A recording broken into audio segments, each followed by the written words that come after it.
హన్మకొండ జిల్లా హన్మకొండ కాంగ్రెస్ పార్టీ జిల్లా కార్యాలయం మీడియా సమావేశంలో నాయని రాజేందర్ రెడ్డి వరంగల్ జిల్లాను 6 ముక్కలు చేసే చరిత్రను కనుమరుగు చేసింది కేసీఆర్.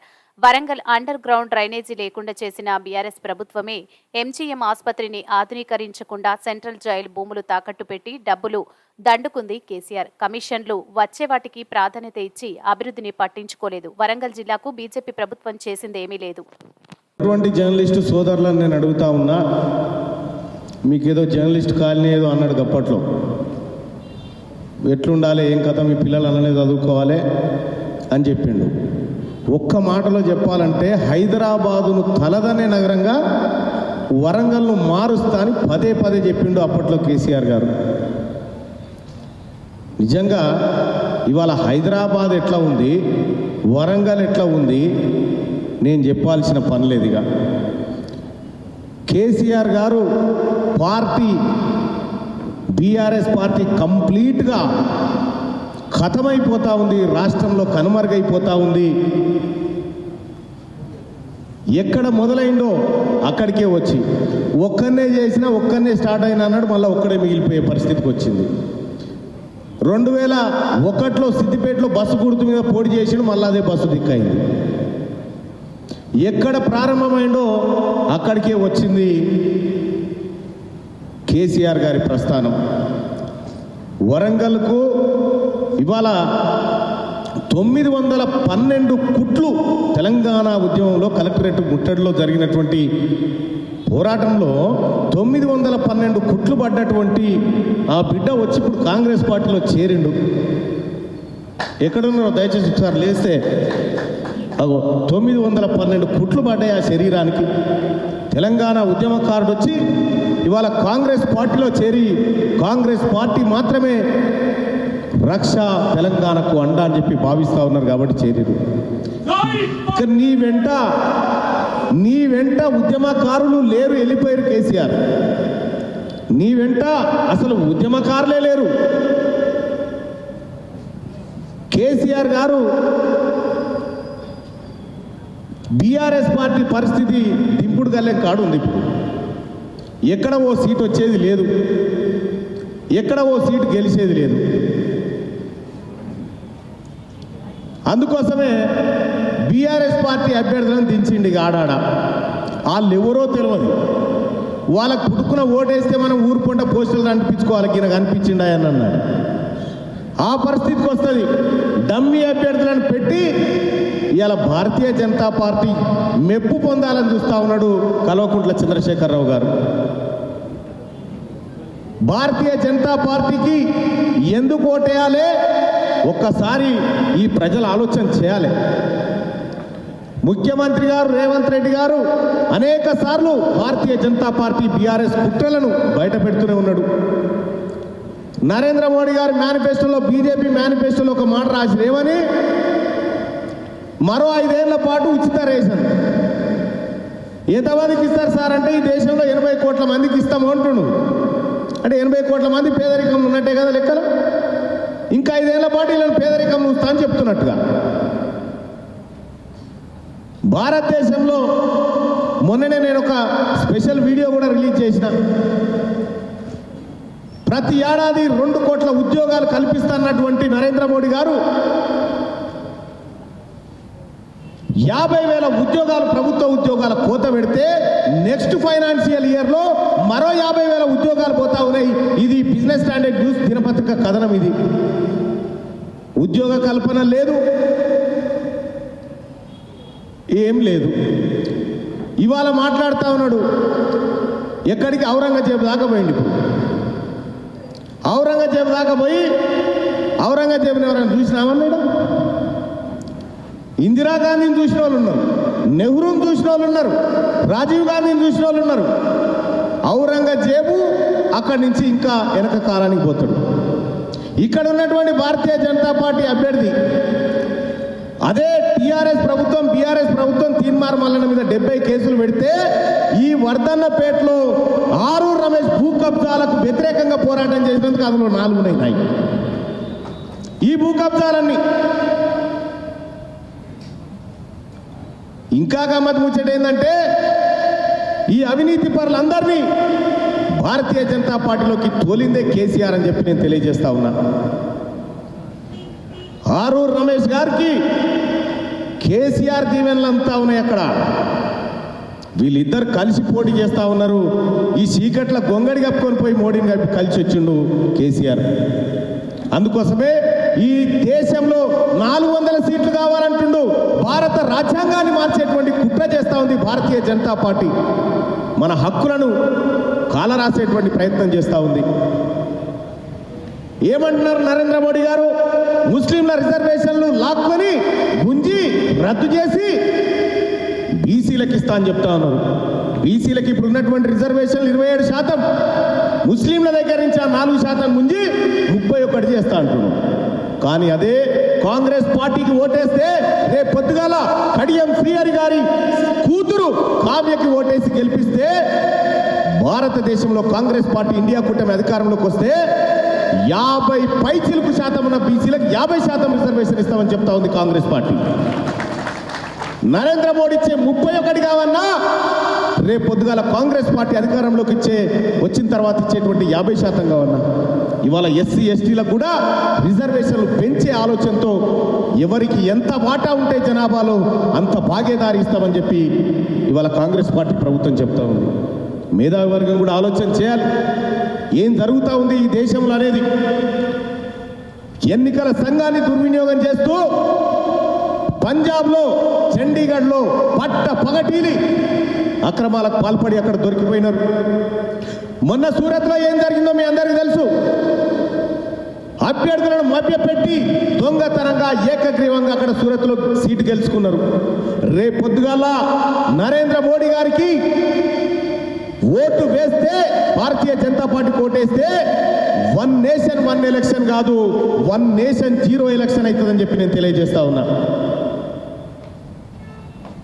ప్రజలు ప్రజాస్వామ్యాన్ని కాపాడుకోవాల్సినటువంటి అవసరం ఉంది. త్యాగం గురించి చెప్తారు. 13 సంవత్సరాల పాటు చెరసాలలో బంధించబడ్డది నెహ్రూ కాదా? ఈ దేశం కోసం ఒళ్ళంతా చల్లడేటట్టు కాల్పులు ఎదుర్కొని హతమైపోయింది ఇందిరాగాంధీ కాదా? మాంసపు ముద్దను తెచ్చుకొని నా తండ్రి పోలి ఇగో ఇట్లా ఉండడం చూసి ఏడ్చిన పిల్లలు సోనియా గాంధీ గారి కూతురు కాదా? ఈ కుటుంబం చేసిన త్యాగం ముంగట ఈ త్యాగం ఎక్కడ ఉందని నేను అడుగుతా ఉన్నా. ఇవాళ భారతీయ జనతా పార్టీ దేని గురించి మాట్లాడుతుంది?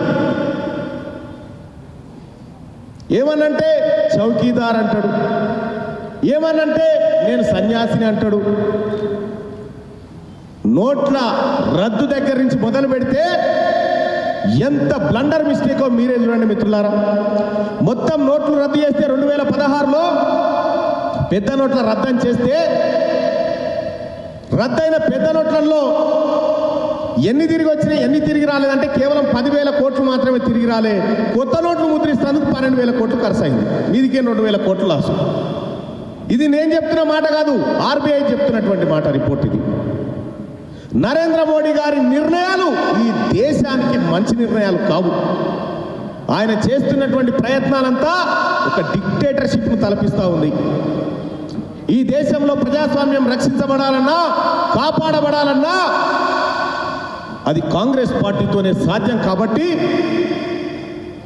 వరంగల్లో ఉన్నటువంటి ప్రజా సమూహం అంతా కాంగ్రెస్ పార్టీకి అండగా నిలబడండి. పెద్దలు కడియం శ్రీహరి గారు, ఇక ఆయన గురించి కూడా నిన్నయాల కేసీఆర్ మాట్లాడుతూ ఉన్నారు. కడియం శ్రీహరి గారు పార్టీలను నమ్ముకోలే, ప్రజల్ని నమ్ముకొని బతికినటువంటి బిడ్డ. ఎక్కడున్నా ఏం చేసినా అంతిమంగా నా ప్రజా ప్రయోజనాలు ముఖ్యం అనుకుంటున్నటువంటి వ్యక్తి. కాబట్టి వాళ్ళ కడియం శ్రీహరి గారు మేము అప్రిషియేట్ చేస్తూ ఉన్నాం. ఎందుకంటే కేసీఆర్ అనేటువంటి ఇక 500 మంది జాయినింగ్ కార్యక్రమం పెట్టుకున్నాం.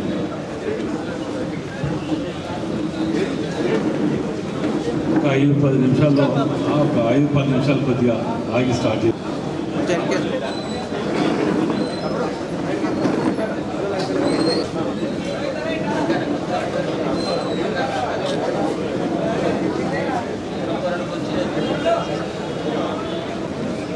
రావన్నా ఒకసారి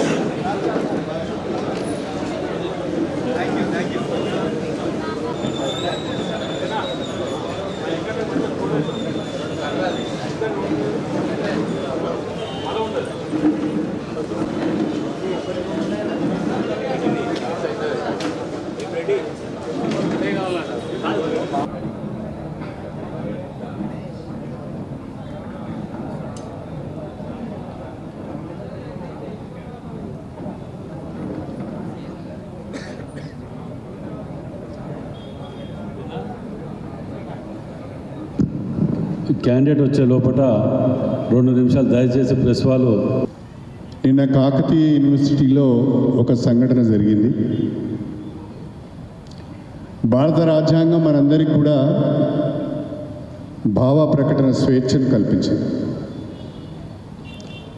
ఆ భావ ప్రకటన స్వేచ్ఛను భంగపరిచే విధంగా ప్రజలకు రాజ్యాంగం ఇచ్చిన హక్కులను కాలరాసే విధంగా మరి నిన్నటి సమావేశం పైన కొంతమంది దాడి చేయడం, దాన్ని అడ్డుకునే ప్రయత్నం చేయడం చూస్తూ ఉంటే రాబోయే రోజులు ఎంత భయంకరంగా ఉంటాయో ఒక్కసారి ఆలోచించుకోవాల్సిందిగా నేను ప్రజాస్వామ్యవాదులను మేధావులను కోరుతున్నాను. నరేంద్ర మోడీ నిరంకుశ పాలనకు అంతం పలకాలి అంటే అది ఒక్క సోనియా గాంధీ నాయకత్వంలోని కాంగ్రెస్ పార్టీతోనే సాధ్యం అవుతుందని చెప్పి కూడా నేను ఈ సందర్భంగా సవినయంగా తెలియజేసుకుంటున్నాను. నిన్నటి రోజున మాజీ ముఖ్యమంత్రి బీఆర్ఎస్ అధ్యక్షులు శ్రీ కల్వకుంట్ల చంద్రశేఖరరావు గారు వరంగల్ చౌరస్తాలో, ఆ ఇరుకు చౌరస్తాలో ఒక రోడ్ షో పెట్టారు. ఆ రోడ్ షోకు ఒక 6-7 మంది 8,000 మంది వచ్చినట్టున్నారు. జిల్లా వ్యాప్తంగా తరలించారు అన్ని నియోజకవర్గాల నుంచి. దానికే రెచ్చిపోయి మాట్లాడుతున్నారు. కడియం శ్రీహరిని టార్గెట్గా చేసి చంద్రశేఖరరావు గారు మాట్లాడుతున్నారు. కడియం శ్రీహరి మోసగాడు అని చెప్తున్నారు.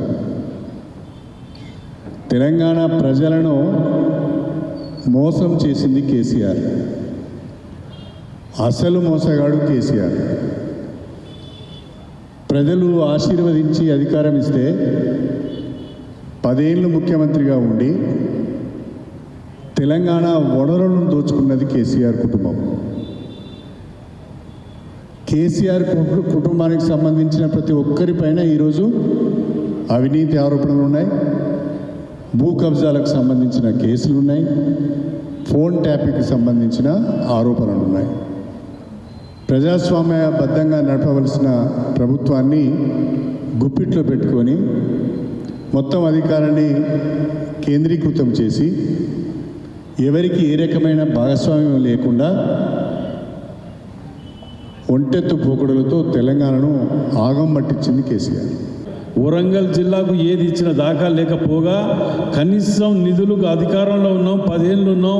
కిషన్ రెడ్డి గారు కానీ ఇక్కడ నాయకులు కానీ ఏదైనా తీసుకొద్దామని ప్రయత్నం చేయకపోగా ఉన్నాయి తరలిపోతుంటే కూడా పట్టించుకునే నాదులు లేడు, వాళ్ళ దాంట్లో లేడు, ఏ నాయకుడు కూడా లేడు. ఇలా కాజీపేట లింకులు కానివ్వండి, ఏది కానీ మీరు తీసుకురావటం అనేది వదిలిపెట్టండి. నిరాహార దీక్ష చేస్తే వచ్చి నిమ్మరసం తాపియపోయటం, ఓ టెంట్ కింద 4 నిమిషాలు కూర్చొని పోయారు. కానీ బీజేపీ వాళ్ళు ఏ రోజు కూడా తీసుకొచ్చి మేము తీసుకొచ్చినామని గర్వంగా చెప్పుకునే దాఖలు లేవు. కబ్జా పెట్టినన్న దాంట్లో ఇదే బీజేపీ వాళ్ళు ధర్నా చేసిండు. అరుణ్ రమేష్ గారి ఇంటి ఆఫీస్ కాడ రోడ్డు కబ్జా పెట్టిందని, అక్కడ ఇది లేదు, వాళ్ళు వేయాలి ఓట్లు వేయమని చెప్పి అడుగుతుంటే మరి ఎక్కడ ఎవరికి చేయాలి? ముఖ్యంగా వరంగల్ జిల్లా పట్టణ ప్రజలకు, వరంగల్ పార్లమెంట్ ప్రజలకు విజ్ఞప్తి చేస్తున్నాం మీ ద్వారా. ఇవాళ నిల్చున్న ముగ్గుర్లలో ఎవరు నిజాయితీ పరులు, ఎవరి మీద ఎలిగేషన్స్ లేవు, కరప్ట్ ఎలిగేషన్స్ కానీ ఏవి లేవు, మీరు ముఖ్యంగా గమనించండి. రాముని పేరు చెప్పో, లేకపోతే ప్రాంతీయ తత్వాలను రెచ్చగొట్టో, లేకపోతే అవకాశవాదనాల కోసం కులాలను మతాలను అడ్డం పెట్టుకోనో ఓట్లు అడిగే వాళ్ళని రానివ్వకండి. వరంగల్ జిల్లా గత 10 ఏళ్ళు వీళ్ళు చేయలేనిది 4 నెలల్లో ఏ విధంగా చేసుకుంటూ పోతున్నామో ఐక్యంగా ఎమ్మెల్యేలు అందరం కలిసి వరంగల్ జిల్లా భవిష్యత్తుని 20 ఏళ్ళు వెనుకబడ్డ దాన్ని 30 ఏళ్ళు ముందుకు తీసుకుపోయటానికి ముఖ్యమంత్రి గారి దగ్గర మేము అందరం కలిసి వారిని చేయాలి అడగటం జరిగింది. ప్రత్యేక దృష్టి పెట్టండి అని, దత్తకు తీసుకోమని చెప్పి అడగటం జరిగింది. దానికి మొన్న ప్రజల సమక్షంలో సుమారు